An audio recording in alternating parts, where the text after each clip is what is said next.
क्या होता है वैसे अगर हम बात करें कि कितने नंबर ऑफ वेज से हम किसी भी बॉडी या सिस्टम के मोशन को डिस्क्राइब कर सकते हैं। जैसे फॉर एग्जांपल मैं बड़े बहुत बेसिक से एग्जांपल ही चलूंगा। मान लो बच्चों ये हमारे पास एक ब्लॉक है, हाँ, जिसका मास m है और it is moving with some velocity in this direction only, तो इसकी डिग्री ऑफ फ्रीडम कितनी है? 1। एक ही डायरेक्शन में चल सकता है। सेम ऐसे ही मैंने एक ऑब्जेक्ट लिया हुआ और उसको ऐसे थ्रो कर दिया, तो इसकी डिग्री ऑफ फ्रीडम 2। सिमिलरली मान लो एक हमारे पास एक बॉल है, वो चल भी रही है v वेलोसिटी से और घूम भी रही है ओमेगा से, डिग्री ऑफ फ्रीडम 2। तो कितने नंबर ऑफ वेज से वो अपनी एनर्जी को यूटिलाइज कर सकता है, वी कैन सी कि उसकी डिग्री ऑफ फ्रीडम उतनी है। अब हमारे पास जो ये डिग्री ऑफ फ्रीडम होती है ना, बेसिकली ये कंसिस्ट होती है 3 एनर्जीज के कारण। एक जिसको हम बोलते हैं translational energy, translational, kinetic energy, ठीक। एक जो होती है रोटेशन के कारण होती है, रोटेशनल, और एक जो होती है ना वो हाई टेम्परेचर पे होती है बिकॉज ऑफ वाइब्रेशंस। तो जब भी वाइब्रेशन होगी ना बच्चों, तो वाइब्रेशन में 2 ही प्रकार की एनर्जी रहेंगी, या तो काइनेटिक एनर्जी या पोटेंशियल एनर्जी, ठीक है। बट ये अचीव होगी हाई टेम्परेचर पे, ये हाई टेम्परेचर पे अचीव होगी। इनको हम रूम टेम्परेचर पे भी काउंट कर लेते हैं, ठीक है ना, रूम टेम्परेचर पे भी। तो अब हम बात करते हैं हमारे पास बेसिकली जो गैसेज होती है ना, वो मतलब एक सिंगल एटम, डबल एटम और more than 2 atom, basically diatomic, monatomic और पॉली या ट्राई जिसको भी बोलते हो आप लोग, ये एटॉमिक। तो जब भी हम बात करेंगे मोनोटोमिक के बारे में, मोनोटोमिक का एग्जांपल बोलो, किसमें? हीलियम है ना, मोनोटोमिक व्हाटएवर जो भी है। मोनोटोमिक की जो डिग्री ऑफ फ्रीडम होती है, अब देख सोच, एक एटम है वो कितने नंबर ऑफ तरीके से अपनी एनर्जी को डिस्ट्रीब्यूट कर सकता है, वो x में भी, y में भी और z में भी। तो इसके पास x डायरेक्शन में भी जा सकता है, काइनेटिक एनर्जी x में भी हो सकती है, y में भी हो सकती है और z में भी हो सकती है। तो ट्रांसलेशनल एनर्जी होती है इसके पास, ठीक है। तो इसकी जो डिग्री ऑफ फ्रीडम हुई है वो 3 हुई है। अच्छा, degree of freedom is represented by f, ठीक। अब जो डायटोमिक होती है, डायटोमिक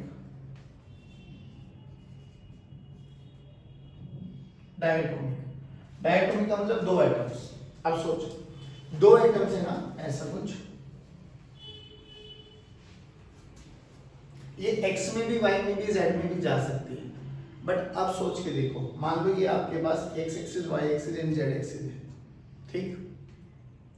और इस एक्सिस के अलोंग मैंने एटम्स को रख दिया, तो एटम इसी एक्सिस के अलोंग भी घूम सकते हैं, ध्यान रखना भी, इस एक्सिस के अलोंग भी, जिस पे रखे हो उसके अलोंग भी घूम सकते हैं। वो एटम्स ऐसे भी घूम सकते हैं, वो एटम्स ऐसे भी घूम सकते हैं, है ना। तो कितनी और डिग्री ऑफ फ्रीडम हुई? 3 और हो गई। लेकिन अब खुद सोच के देख, इनके बीच का जो सेपरेशन होगा, ये जब ऐसे घूम रहे होंगे हमें ज्यादा पता लगता भी नहीं है, बट जब ये घूम रहे होंगे तो ये काउंटेबल होती है। तो उसमें ना इस वाली डिग्री ऑफ फ्रीडम को माइनस कर देते हैं जिस एक्सिस के अलोंग वो रखी हुई होती है। तो 3 तो ट्रांसलेशनल एनर्जी हुई, 3 तो होगी कि x में भी जा सकता है, y में भी जा सकता है और z में भी जा सकता है। मान लो इस पे 2 एटम रखे हुए हैं, ठीक, एक यहाँ पर और एक यहाँ पर, तो ये y एक्सिस के अलोंग भी घूम सकता है, मोमेंट ऑफ इनर्शिया हो सकता है इसका, इसके अलोंग भी मोमेंट ऑफ इनर्शिया हो सकता है, पक्की बात है, 1 और 1 2। लेकिन ये इसके जिस एक्सिस पे रखे उसके अलोंग भी घूम सकते हैं। बट ये इतना छोटा, इतना ना के बराबर होता है कि हम इस वाले एक्सिस ऑफ रोटेशन के जो अलोंग काइनेटिक एनर्जी होती है इनकी रोटेशनल, इसको इग्नोर कर देते हैं। तो टोटल डिग्री ऑफ फ्रीडम कितनी हुई? 3 ट्रांसलेशन के कारण और 2 रोटेशन के कारण। बात समझ में आ गई? इस वाले को हम इग्नोर कर देते हैं, तो 5। हाँ, तो डाया में कितनी होगी डिग्री ऑफ फ्रीडम? 5। अब ट्राई की बात करते हैं या पॉली के बारे में बात करते हैं। ट्राई और पॉली में बात करें तो ट्राई में ना 2 केसेस बनते हैं, एक तो लीनियर और एक नॉन लीनियर। लीनियर में जैसे शायद CO2 एग्जांपल है ना, ऐसे मत देखोगे, ऐसे तो होता है ना, तो ये लीनियर है। तो सेम ही तो केस बना ये भी, है ना, ये भी इसी एक्सिस के अलोंग भी घूम सकता है, y के अलोंग भी और z के अलोंग भी। तो इसके अलोंग तो हम काट देंगे, तो y और z वाले काउंट कर लेंगे। और 3 x डायरेक्शन में भी जा सकता है, y में भी जा सकता है और z में भी जा सकता है। तो पॉलीएटॉमिक में, पॉली में जो लीनियर होंगे उसमें कितना होगा 5। अब नॉन लीनियर के बारे में बात करो, जैसे NO2 नॉन लीनियर होता है ना, कुछ ऐसा ऐसे तो होता है ना। तो ये x y z translational energy भी होती है। और अब ये तीनों के तीनों एक्सिस के अलोंग भी रोटेट कर सकते हैं, x के अलोंग भी, y के अलोंग भी और z के अलोंग भी। तो 3 इनकी रोटेशनल एनर्जी भी होती है। बात समझ में आ गई? तो उसमें पॉली में नॉन लीनियर में कितनी हो गई बच्चों? 3 और 3 6। इसमें देखो कैसे, इसमें केवल और केवल 3, वो भी ट्रांसलेशनल काइनेटिक एनर्जी। इसमें 3 ट्रांसलेशनल प्लस 2 रोटेशनल, इसमें 3 ट्रांसलेशनल प्लस 3 रोटेशनल। बोलो इतना समझ में आया? जो मतलब इसकी अपनी खुद की एक्सिस पे था वो काउंट होगा। हाँ, इसमें तो देखो ना, ये x y और z एक्सिस माने, तो तीनों के अबाउट इसका मोमेंट ऑफ इनर्शिया काउंटेबल होगा। आप सुनो, अगर हम बात कर रहे हैं बहुत हाई टेम्परेचर के बारे में, हाई टेम्परेचर का मतलब समझना है यहाँ से 5000 केल्विन से ज्यादा, तो इनमें 2 डिग्री ऑफ फ्रीडम और ऐड हो जाती है because of vibrational energy, kinetic energy भी और पोटेंशियल। अब ये ऐसे ऐसे रोटेट करेगा तो कॉन्फ़िगरेशन और इसमें मोशन भी आ जाएगा, ठीक है। तो इनमें at a very high temperature, इसमें तो अभी भी 3 ही रहेगी, सिंगल है, लेकिन इन दोनों में 2 और ऐड हो जाएगी। वो क्या होती है? वाइब्रेशनल काइनेटिक एनर्जी इसमें भी। और ये सब कब यूज करेंगे बच्चों? जब हम हाई टेम्परेचर के बारे में बात करेंगे, हाई टेम्परेचर अबव 5000 केल्विन। और एक कंडीशन और होती है, वैसे आप लोगों के लिए ज्यादा से ज्यादा बस ये यूज में आएगा, mono di normal temperature, room temperature पे। हाई टेम्परेचर आ जाए तो we have to count this also. 70 Kelvin से कम आ जाए तो 70 केल्विन सोच के देख कितना कम टेम्परेचर है।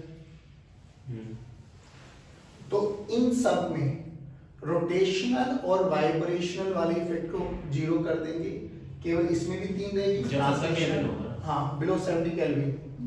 इसमें भी 3 ट्रांसलेशनल ट्रांसलेशन ट्रांसलेशन, बस 3 ही डिग्री ऑफ फ्रीडम रह जाएगी हर एक गैस। बात समझ में आई? बिलो 70 केल्विन बहुत कम टेम्परेचर है। देखो ना एक बार डिग्री सेल्सियस में कन्वर्ट करके देख लो, 203 -203 डिग्री सेल्सियस, जो कि आसपास भी नहीं है हमारे। रूम टेम्परेचर पे हम बात करेंगे तो हम इन्हीं के बारे में बात करेंगे, 3, 5 और 6। इतना समझ में आया? अब सोचो, याद करो जब हम लोगों ने केटीजी पढ़ रहे थे तो केटीजी में हम लोगों ने ये एजम्पशन लेके चले थे कि we are dealing with monatomic gas. Starting में एजम्पशंस मानी थी, मोनोटोमिक गैस माने थे तो के का फॉर्मूला क्या आएगा? 3/2 nRT। याद है कुछ? अच्छा, ये काइनेटिक एनर्जी आई थी किसकी? n मोल्स की। 1 मोल की निकालनी हो तो जल्दी बोलो, kinetic energy for 1 mole, kinetic energy of 1 मोल। सभी बच्चे रिपीट करेंगे, 3/2 R/T। ठीक है। अच्छा, मुझे निकालनी है kinetic energy of n molecule. n molecule बोलो कैसे निकाले? 3/2 n into Na से मल्टीप्लाई कर दो और Na से डिवाइड कर दो into R into T। ध्यान से देखिए क्या बना, टोटल नंबर ऑफ मॉलिक्यूल्स, है ना? Number of moles into Avogadro number, total number of molecules बन गया। तो यहाँ पे total energy of n molecules बोलो कितनी है बच्चों? 3/2 into capital N into R into T by N into A। तो 1 मॉलिक्यूल के लिए बताओ kinetic energy of 1 molecule 3/2 RT by Na।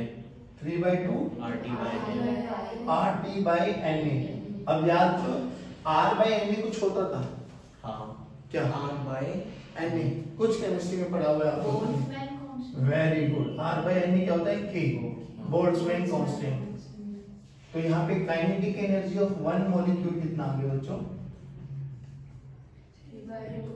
3/2 into K into T। अब ध्यान से देख, हाँ एब्सोल्यूट टेम्परेचर पे डायरेक्टली प्रोपोर्शनल, टेम्परेचर की तो डायरेक्टली प्रोपोर्शनल हो गया, और एब्सोल्यूट 0 पे तो ये 0 केल्विन मतलब 0 हो जाएगा। अब सोच 3/2 kT. This is kinetic energy of one molecule. This is kinetic energy of one mole. अब यहाँ पर आया law of equipartition of energy. Law of equipartition में क्या है? ये बड़ा सिंपल सा लॉ है। जैसे घर में बहुत एक आदर्शवादी पिताजी है। आदर्शवादी पिताजी क्या करेंगे? उनकी जितनी भी संतान है वो अपनी प्रॉपर्टी को क्या करेंगे? बराबर बराबर शेयर करेंगे, चाहे कोई कितना भी कमा रहा हो, चाहे कोई कितना भी नहीं कमा रहा। आजकल के पेरेंट्स तो फिर भी ऐसा सोच लेते हैं कि भाई जो अच्छा कमा रहा है छोड़ना, तो अपने छोटे भाई को या बड़े भाई को हेल्प कर दे, वो फाइनेंशियली इतना स्ट्रॉन्ग नहीं है ना, तो हम लोग कर भी देते हैं, कोई बड़ी बात नहीं। बट ये बिल्कुल एक आदर्शवादी बाप की तरह है कि नहीं नहीं, चाहे वो भूखा मर रहा हो चाहे तू बहुत कमा रहा हो, इक्वली डिस्ट्रीब्यूट कर। इसने देख क्या बोला कि जो अपनी इंटरनल एनर्जी थी, ये सारे काइनेटिक एनर्जी इंटरनल एनर्जी तो है, उसने बोला इंटरनल एनर्जी को ना हर एक डिग्री ऑफ फ्रीडम में बराबर अमाउंट से बांट दो, and that is 1/2 k × T। Monoatomic के लिए देख डिग्री ऑफ फ्रीडम कितनी है? 3। तो ये 3 ही तो है मोनोटॉमिक के लिए। तो यानी ये वाली काइनेटिक एनर्जी तीनों डायरेक्शन में कितने कितने हिस्सों में बढ़ जाएगी?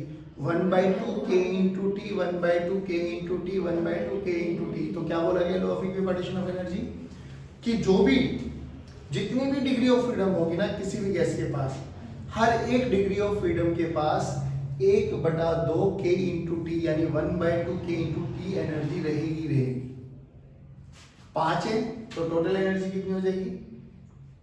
5/2 kT। 7 है 7/2, 6 है 6/2, 8 है 8/2। बात समझ में आ गई? पक्की बात। Law of equipartition of energy बस यही कि हर एक डिग्री ऑफ फ्रीडम के पास कितनी एनर्जी?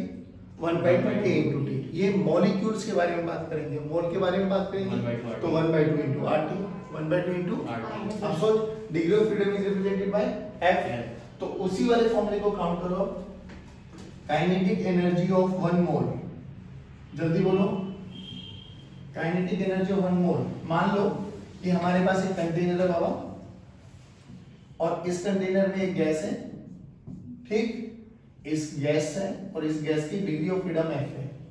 अब हमें काइनेटिक एनर्जी का फॉर्मूला लिखना है। अब मुझे नहीं पता ये ट्राई कैसा है, मोनो है, कुछ मुझे नहीं पता, बट मुझे बोलते हैं कि ये गैस है जिसकी डिग्री ऑफ फ्रीडम F है। तो kinetic energy of one mole बोलो F/2 R × T, 1 mole. Kinetic energy of n मोल बोलो, काइनेटिक एनर्जी ऑफ n मोल। सभी बच्चे बोलो ना भाई, ऊपर देखो। NF/2 × RT नहीं आया। Kinetic energy of n molecules बोलो, n molecule, NF/RT/2 × n × A। मतलब चाहो तो इसको K भी लिख सकते हो। Kinetic energy of one molecule बोलो बच्चों, 1 मॉलिक्यूल 1/2 F/2 × K × T। ये जनरल फॉर्मूला है। वो R/n की टर्म्स में लिखना चाहिए, चॉइस इज योर्स, मुझे इससे कोई दिक्कत नहीं। बात समझ में आ गई? पक्की बात है। ये डिग्री ऑफ फ्रीडम होती है कि कोई भी पार्टिकल या कोई भी बॉडी अपनी या कोई भी सिस्टम कितने नंबर ऑफ तरीके से अपने मोशन को डिस्क्राइब कर सकता है, वो उसकी डिग्री ऑफ फ्रीडम कहलाई जाती है। सिंपल। लॉ ऑफ इक्विपार्टीशन ने क्या बोला? इंटरनल एनर्जी को वो इक्वल अमाउंट्स में बांटेगा, हर एक डिग्री ऑफ फ्रीडम के पास 1/2 kT एनर्जी रहेगी। ठीक है। अब यहाँ से छोटा सा कॉन्सेप्ट और समझ लो। एक होता है ऑर्डर्ड मोशन, एक होता है डिसऑर्डर्ड मोशन। सिंपल सी बात है, जिस भी कंटेनर में गैस है ना बाबा, अगर मैंने कोई एक्सटर्नल सोर्स लगाया और इसको v0 वेलोसिटी से भगा दिया, v0 वेलोसिटी से ये कंटेनर चल रहा, ध्यान रखना, तो ये कैसा मोशन है? ऑर्डर्ड। कैसा मोशन है? अब इसके अंदर की जो गैस है वो क्या खेलेगी? वो तो ब्राउनिंग मोशन कर रही होगी।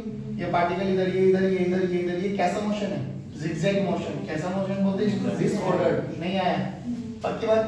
कंटेनर चल रहा है इन सर्टेन वेलोसिटी तो ऑर्डर्ड मोशन, और अंदर इंटरनली अगर हम बात करेंगे तो डिसऑर्डर्ड। अच्छा एक बात और बताओ, इंटरनल एनर्जी किस पे डिपेंडेंट होती है? टेम्परेचर।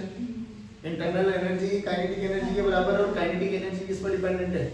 जैसे जैसे हम टेम्परेचर बढ़ाएंगे कहेंगे जिगजैग मोशन और फास्ट होगा, ब्राउनिंग मोशन और फास्ट होगा, और जितना ज्यादा वो टेम्परेचर बढ़ाते चले जाएंगे उतनी इंटरनल एनर्जी बढ़ती चली जाएगी, जितना टेम्परेचर घटाते चले जाएंगे उतनी इंटरनल एनर्जी कम होती चली जाएगी। क्या ये चीज समझ में आ? अभी हमें ना एक छोटा सा टॉपिक पढ़ना है जिसको हम बोलते हैं मीन फ्री पाथ।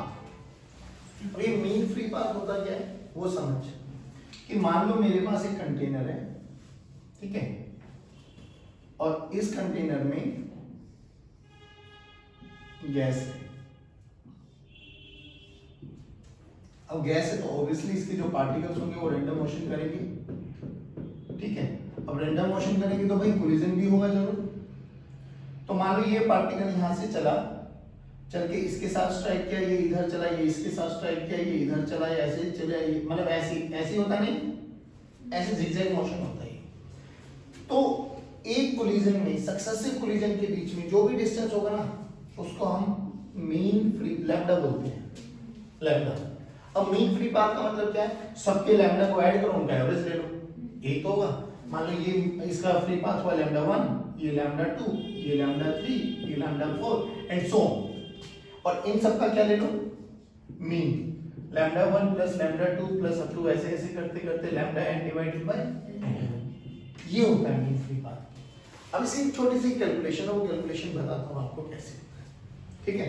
तो देखिए क्या हुआ, मान लो ये हमारे पास बहुत सारे पार्टिकल्स है बाबा, मॉलिक्यूल्स यू कैन से, ठीक है। इन मॉलिक्यूल्स का जो डायमीटर है ना, वो डायमीटर मान लो d। और अभी ये ना हाइपोथेटिकल एक सिलेंडर इमेजिन कर लो जिसका खुद का डायमीटर 2d है और लेंथ है l, ऐसे मान के चलो, ठीक।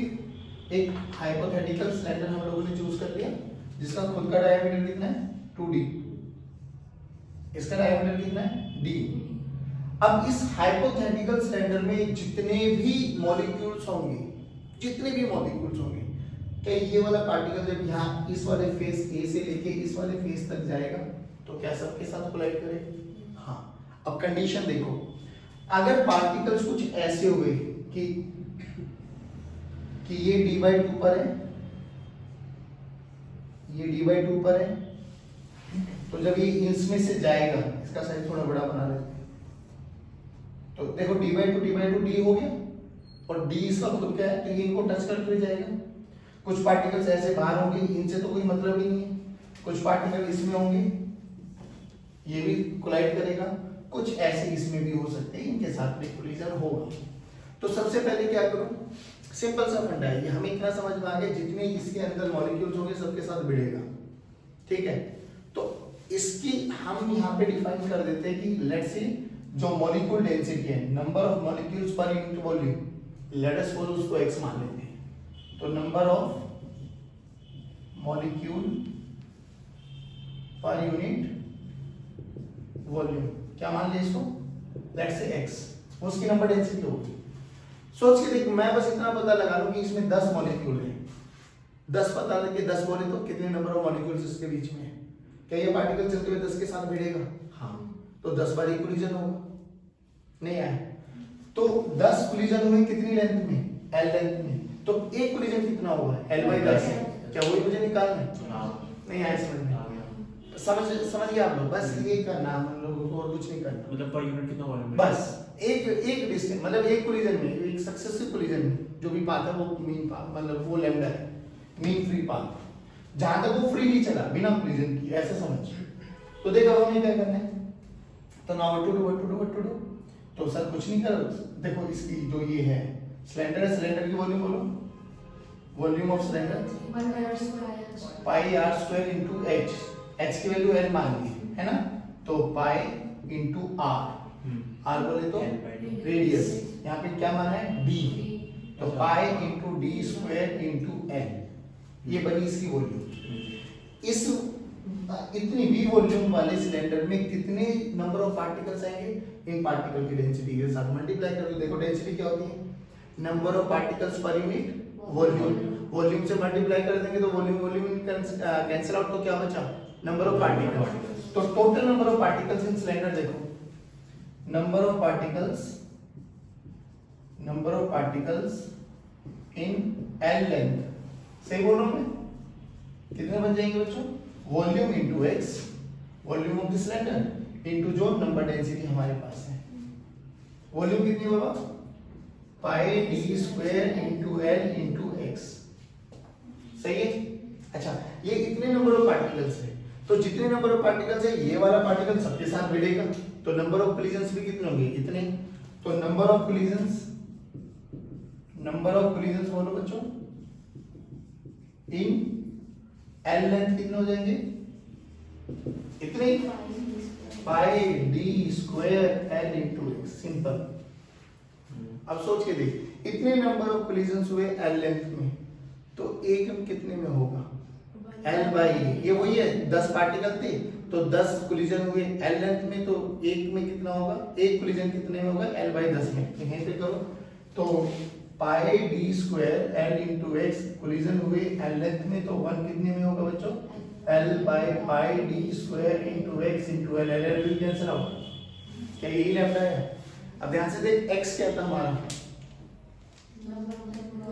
पर unit volume, n by V, याद कर ideal gas equation, PV equals to क्या करें, एन से मल्टीप्लाई करें और एन से डिवाइड कर दे, तो एन से मल्टीप्लाई एन से डिवाइड, क्यों किया समझ में आ गया, क्योंकि एन इंटू एन क्या होता है, नंबर ऑफ मॉलिक्यूल्स, तो यहाँ से पी एन ए इसको इधर लेके आते, डिवाइडेड बाय आर टी को नीचे ले आओ, और ये एन बाई वी बना, तो यही तो एक्स है मेरे पास, यही तो एक्स मान है। हाँ। इस एक्स की वैल्यू को उठा के वहां पे रख, तो लैम्डा का फॉर्मूला देखो क्या है बाबा हमारे पास, हाँ बोलो, आरटी ऊपर आ गया, चलिए आरटी ऊपर आ गया, pi d square into p n a, सही बोल रहा हूँ। अब ध्यान से देख, आर बाई एन क्या होता है, के, आर बाई एन क्या होता है, के, तो के T by pi d square into P, है ना। अब जब हम इसका मीन निकालते हैं ना, भाई इतना याद करो, 1/√2 से डिवाइड आउट कर दे, इसको एक का है, हमें ऐसे ऐसे सबका निकालना है, फिर उसका एवरेज लेना है ना, तो इसका क्या करो, मीन जब करते हैं हम लोग 1/√2 से डिवाइड आउट कर दे, तो जो आप लोगों को फॉर्मूला याद करना है वो ये याद करना है, 1/√2 kT by pi d square into P, that's it, जो आपके न्यूमेरिकल्स के लिए काम में आएगा। ये मल्टीप्लाई करना है डिवाइड करना है, 1/√2 मल्टीप्लाई करना है, 1/√2 से मल्टीप्लाई, बात कोई नहीं, ठीक है। दिस इज द फॉर्मूला जो आपको याद करना है, डन।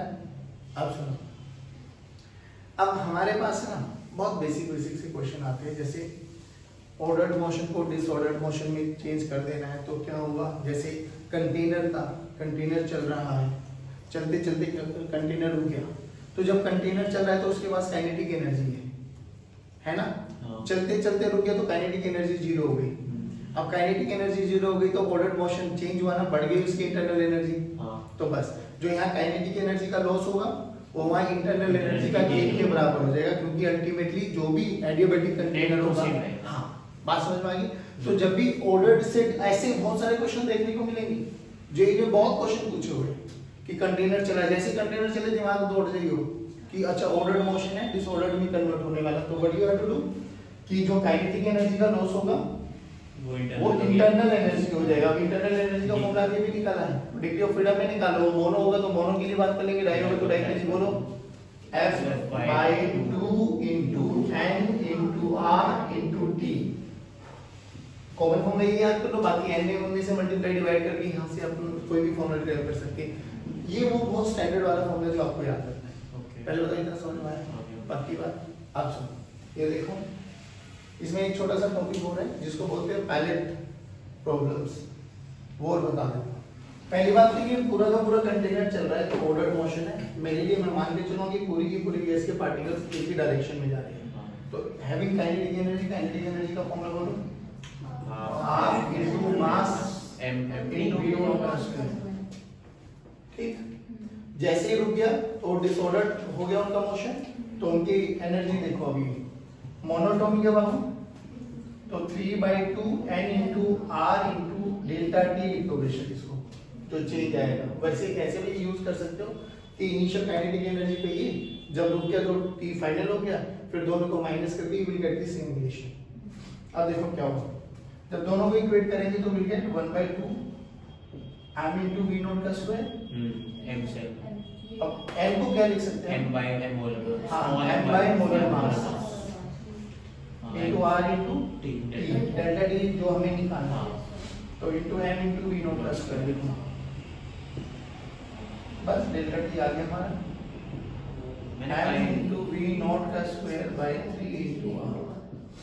कोशिश ये करना जो गिवन आपको है डेटा उन्हीं में आपको आंसर आना चाहिए। देखो m भी गिवन है, p नॉट भी गिवन है, r हमारे गिवन है, काइनेटिक वाले में मास मोलर मास लगा देगा।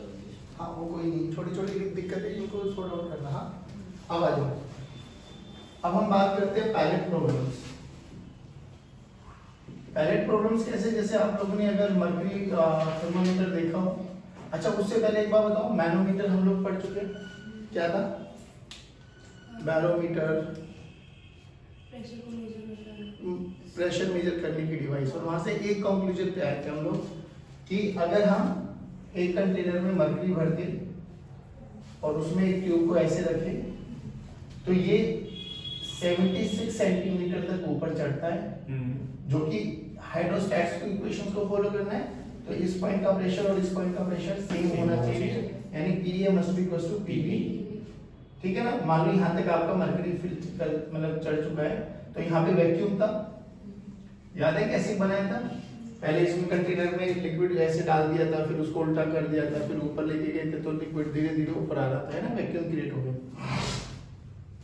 अब यहाँ पे PA पे तो एटमॉस्फेरिक प्रेशर लगेगा, P naught this is equal to 76 centimetre of mercury column, हम लोगों ने ऐसे लिखा था, बस ये रिलेशन याद रखना है। वहां पे हम जनरली P नॉट के टर्म्स में बात कर लेते थे, यहाँ पर हम ये यूज करेंगे 76 सेंटीमीटर ऑफ मर्क्यूरी कॉलम, ऐसा फलाना ढिमकाना, P नॉट को लिखने का तरीका। अब यहाँ से क्वेश्चन देखो क्या होता है, एक क्वेश्चन कराऊंगा, एक आपसे कराऊंगा, खत्म। देखो एग्जांपल नंबर 1 कि हमारे पास एक ट्यूब है,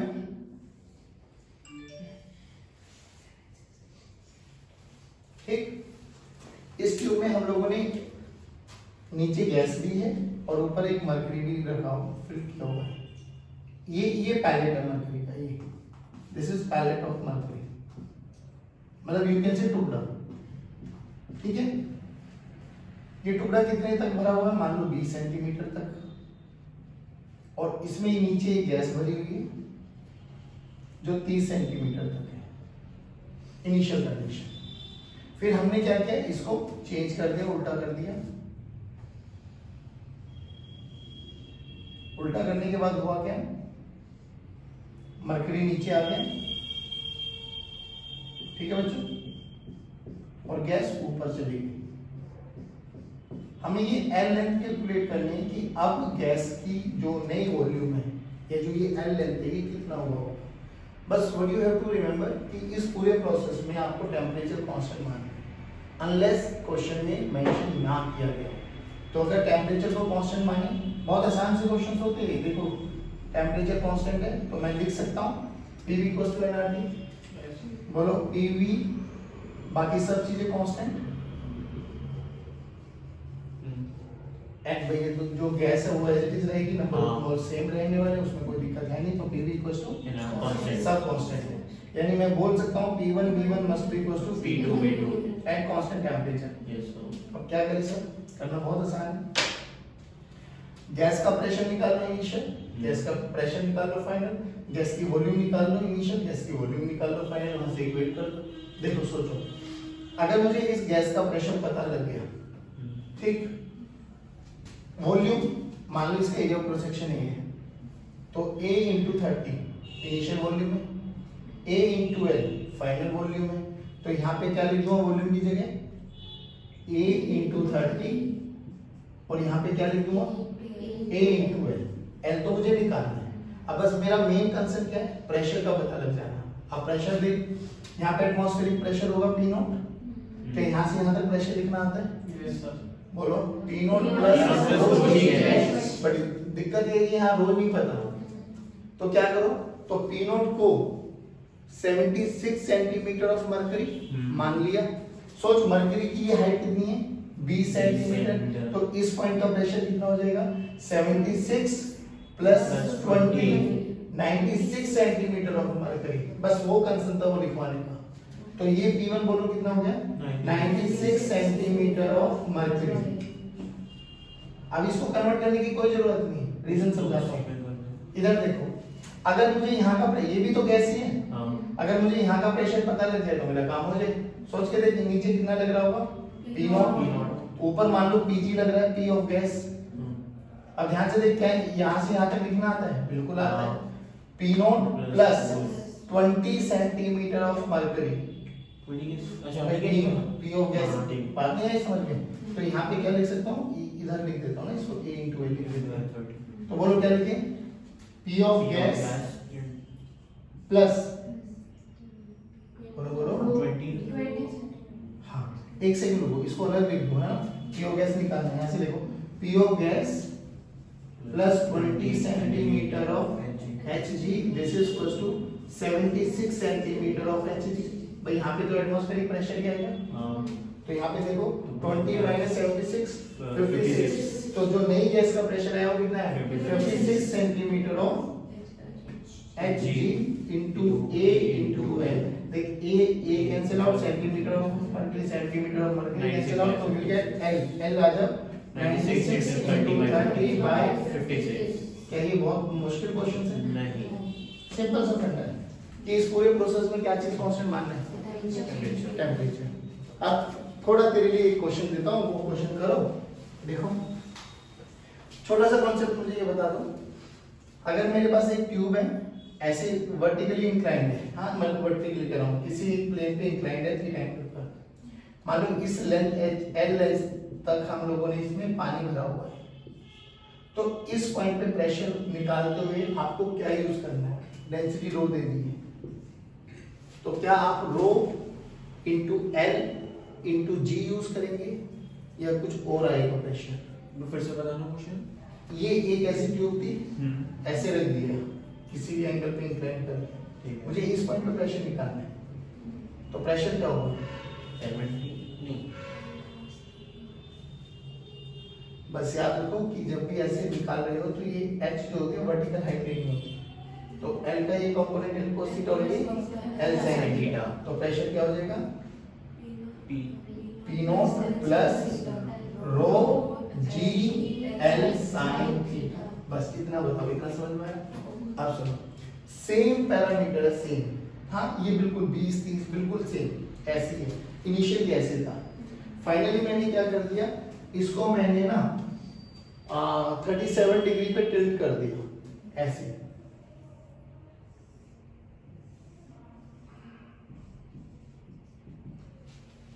ठीक, तो अभी भी मर्क्यूरी पैलेट ऊपर ही है बाबा,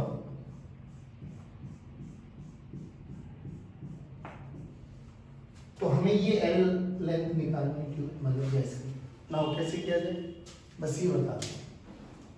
इनिशियल कंडीशन तो सेम रहेगी, ये वाला पैरामीटर तो सबके लिए सेम, यानी 96 centimetre of mercury is equals to 30 into A। ये इधर वाली टर्म तो सेम रहेगी, है ना? फाइनली क्या हुआ देखो, अब प्रेशर निकालो, भाई यहाँ पे एटमॉस्फेरिक प्रेशर तो है, लेकिन जब इस पॉइंट पे प्रेशर निकालेंगे तो क्या करें? L ले, मतलब 20 ले या 20 का कोई कंपोनेंट लेना है? 20 का कंपोनेंट, तो 37 है, ये 20 था वापस, तो 20 cos 37 नहीं लेंगे, 20 sin 37, sin 37 कितना होगा? 3/5 नहीं 3/5 है ना? हाँ परपेंडिकुलर रहेगा, 3/5 लेंगे, तो 5 चौके 20, 4 के 12, तो अब ये 20 ना लेके क्या लेंगे? 12, तो अब क्या हो जाएगा? P नॉट बोले तो 76 centimetre of mercury plus 12 centimetre of mercury again, इस पॉइंट का प्रेशर आ रहा है, दिस इज Pg। तो नया प्रेशर फाइनल कंडीशन क्या बनी? 76 प्लस 12 88, तो 88 centimetre of mercury into area into length. उस इक्वेशन को इसके साथ इक्वेट कर दो, 96 centimetre of mercury into A into 30, you will get L also. नहीं आया? पक्की बात है? श्योर? देखो